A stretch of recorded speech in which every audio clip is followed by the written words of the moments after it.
Welcome back to this channel for practice problems for actuarial exams. We will have a practice problem for exam P today. You can see some information about me and resources I provide for exam P.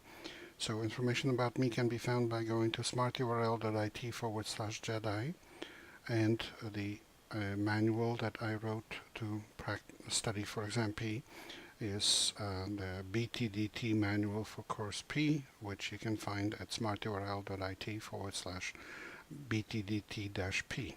BTDT stands for been there, done that. That's how prepared you have to be when you take an actuarial exam.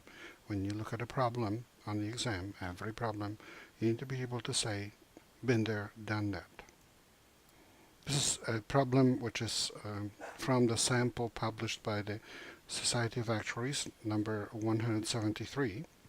In a given region, the number of tornadoes in 1 week period is modeled by a Poisson distribution with mean 2. The number of tornadoes in different weeks are numbers of tornadoes in different weeks are mutually independent. Calculate the probability that fewer than 4 tornadoes occur in a 3-week period.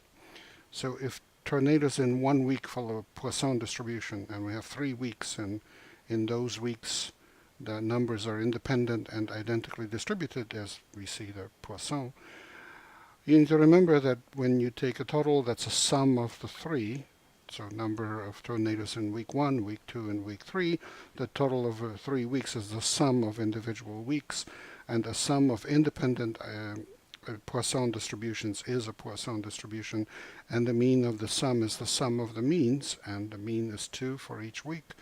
So we actually know immediately, you should know immediately, that's a very fundamental fact about Poisson distribution, that the distribution over 3 weeks will be Poisson as well, with mean 3 times 2, so 6.